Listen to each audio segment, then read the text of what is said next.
Tally prime में company data path planning और setup. इसके पहले टैली प्राइम डाउनलोड और इंस्टॉलेशन के बारे में बताए हैं। टैली सॉफ्टवेयर इंस्टॉलेशन के बाद पहला काम है कंपनी क्रिएशन।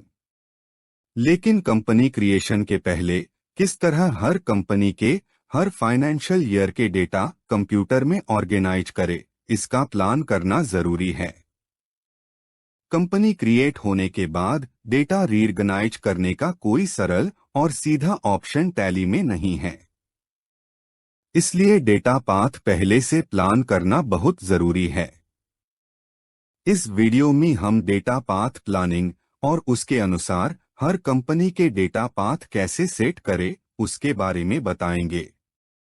डी विद्या फ्री कोर्स और वर्क फ्रॉम होम सीरीज के इस वीडियो के अंत में दिया हुआ क्वेश्चन आंसर और असाइनमेंट कंप्लीट कर भेजें ताकि आपको नेक्स्ट चैप्टर का स्टडी मटेरियल्स मिले। जल्द से जल्द हर चैप्टर कंप्लीट करें, फिर टेस्ट और इंटरव्यू दे। इंटरव्यू के बाद वर्क फ्रॉम होम जॉब मिलेगा। इस वीडियो के डिस्क्रिप्शन में सभी इंपॉर्टेंट जानकारी की लिंक्स दिए हैं, उसे जरूर देखें। एक बिजनेस हाउस 3 कंपनियों ABC company, ABC private limited, ABC company limited के अकाउंट्स मेंटेन करता है। एबीसी कंपनी लिमिटेड के 2 कार्यालय हैं, हेड ऑफिस और पटना कार्यालय। उनका अलग से अकाउंट्स रहता है। पटना शाखा अपनी अकाउंट्स डेटा हेड ऑफिस को भेजते हैं। हेड ऑफिस अपने अकाउंट्स में पटना कार्यालय से संबंधित एंट्रीज को भी शामिल करता है। कंपनी डेटा पाथ कैसे बनाए और प्रत्येक कंपनी के लिए कंपनी डेटा पाथ कैसे सेट करे। मास्टरिंग टैली प्राइम एक अनोखी किताब है। इस किताब को पढ़ने के साथ स्मार्टफोन में डिजिटल मीडिया जैसे वीडियो, ऑडियो और इमेज से सीखना और भी आसान और दिलचस्प होती है। इस किताब के हर पेज में कई QR कोड है। इसे स्कैन कर आप और स्मार्टफोन में और भी डिटेल्स देख सकते हैं। इस 200 पेज की किताब में करीब 1200 पेज की प्रिंटेड बुक के कंटेंट्स को QR कोड से प्ले कर देखें। आप किताब के कवर को देख रहे हैं। आइए इस किताब में क्या है देखें। फ्रंट कवर में किताब की हाइलाइट्स देखें। यह किताब क्या क्या टॉपिक कवर करता है, यह बैक कवर में देखें। किताब के प्रमुख भाग। यह किताब 3 प्रमुख भागों में बंटी हुई है। पहला भाग बेसिक अकाउंटिंग में पूरी अकाउंटिंग सिस्टम के बेसिक समझाया गया है। Advance financial accounting. दूसरा भाग एडवांस्ड फाइनेंशियल अकाउंटिंग में अकाउंटिंग के एडवांस फीचर्स एक्सप्लेन किया गया है। Free tutorial, projects, job interview और वर्क फ्रॉम होम, डी विद्या के लर्न एंड अर्न स्कीम की जानकारी तीसरे भाग में दी गई है। इस भाग में प्रैक्टिकल बिजनेस एप्लीकेशन, प्रश्न उत्तर, टैली के प्रोजेक्ट्स, ऑनलाइन इंटरव्यू के प्रोसेस वगैरह की पूरी जानकारी दी गई है। डी विद्या ट्रेनिंग कोर्स के दौरान प्रैक्टिकल प्रोजेक्ट्स कर अर्निंग करने का डिटेल्स भी दिया गया है।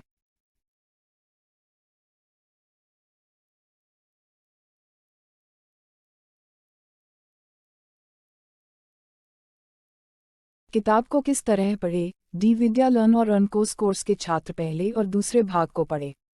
इसमें किताब के अलावा वीडियो ट्यूटोरियल के लिंक्स के QR कोड भी है। फिर तीसरे भाग में बताए गए तरीके से प्रैक्टिकल प्रोजेक्ट्स करे, ऑनलाइन इंटरव्यू दे। सफल उम्मीदवार को डी विद्या से वर्क फ्रॉम होम का ऑफर मिलेगा। डी विद्या लर्न और अर्न स्कीम के सभी संसाधन बिल्कुल निःशुल्क है। टेक्स्ट, ऑडियो और वीडियो सभी एक किताब से। अब इस किताब के हर सेक्शन के डिटेल्स देखें। हर सेक्शन में QR कोड है जिसे स्कैन कर वेबसाइट में किताब पढ़े। यह किताब देश के हर जगह के बुक स्टॉल में उपलब्ध है।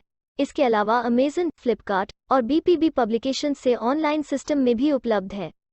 इस वीडियो में दिखाया गया QR कोड स्कैन कर स्मार्टफोन, टैबलेट या कंप्यूटर में भी पूरा अध्ययन सामग्री पाएं।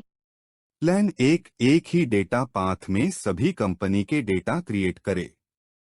मान लेते हैं कंपनी डेटा पाथ को डी तलीदता के रूप में सेट किया गया है। उस स्थिति में प्रत्येक कंपनी के लिए बने डाटा फोल्डर इस टेबल में दिखाए गए हैं। डेटा फोल्डर नाम में केवल कंपनी नंबर होता है और कुछ नहीं। टेबल में कंपनी नाम सिर्फ समझने के लिए दिखाया गया है।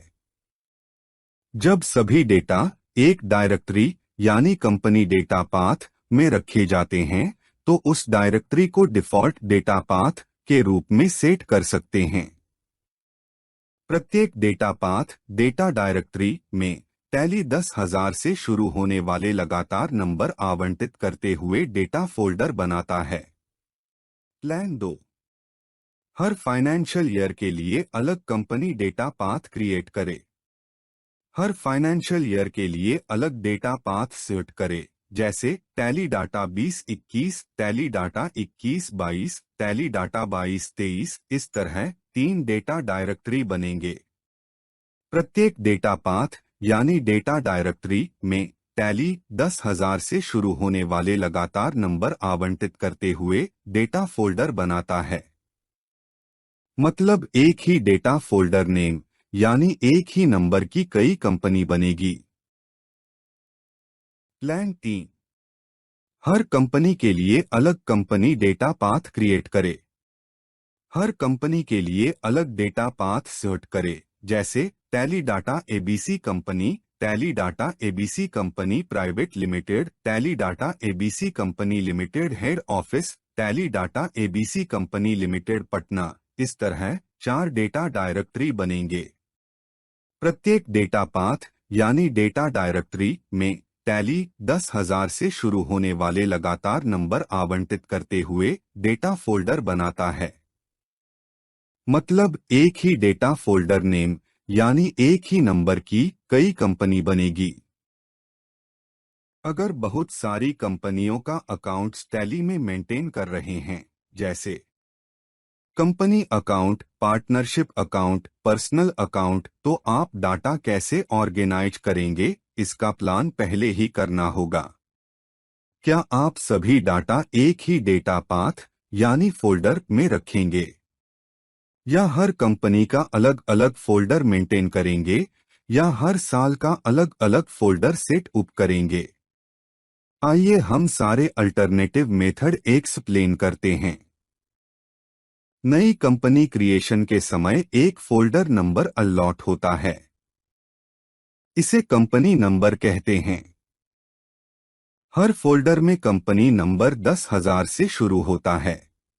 ऑप्शन 1, आप सारे डेटा एक ही डिफॉल्ट पास में रखें। अगर टैली में सभी कंपनियों का डाटा एक ही फोल्डर में रखना चाहते हैं तो C data path company data path option से डिफॉल्ट पाथ चेंज करें। टैली डिफॉल्ट पाथ की सभी कंपनी एक जगह एक पाथ में मिल जाएगी। आप किसी भी कंपनी का काम सीधा कर सकते हैं, डेटा पाथ सिलेक्ट करने की जरूरत नहीं। अगर आप कुछ ही कंपनियों का अकाउंट मेंटेन कर रहे हैं तो एक फोल्डर में सभी कंपनियों का डाटा रख सकते हैं। ऑप्शन 2, कंपनी डाटा कई डाटा पाथ में अपने अनुसार ऑर्गेनाइज करें। अगर आप मल्टीपल डाटा पाथ में डेटा ऑर्गेनाइज करें तो अपने अनुसार पहले ऑपरेटिंग सिस्टम से डेटा पाथ यानी डेटा फोल्डर क्रिएट कर ले।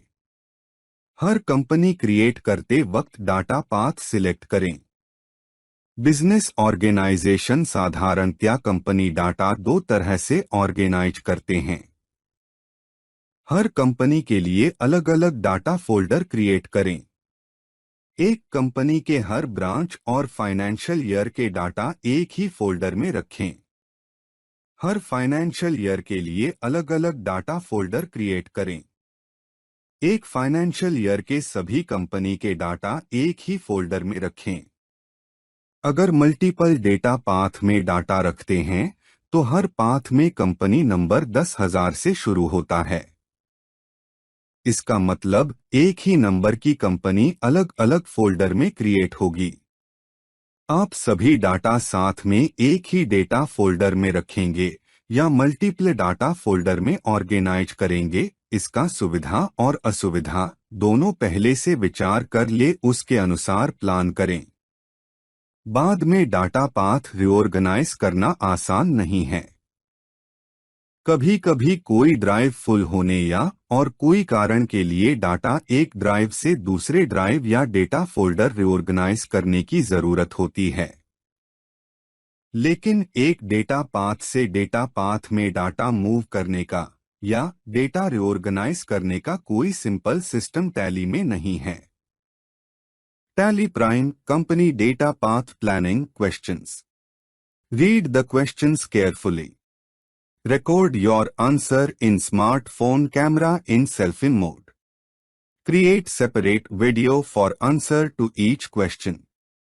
Send the video files in email attachment.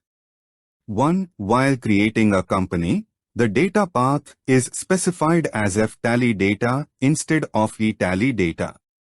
Assuming that both E and F drives are existing in the hard disk, where the new company data folder will be created. 2. A company is wrongly created in another directory. How you can rectify the data path of the company and move the data folder in right directory. 3. How to change data directory when you need to reorganize data in the computer or move from one computer to another computer. 4. Can you change, rename the data folder number? What happens when you rename the data folder name? 5. Suppose you have created two companies with number 10,000 and 10001. Now you change the folder name from 10001 to 10004. Now can you select the company which was created as 10001? Now if you create another new company in the same data path, what would be the company number of the new company created?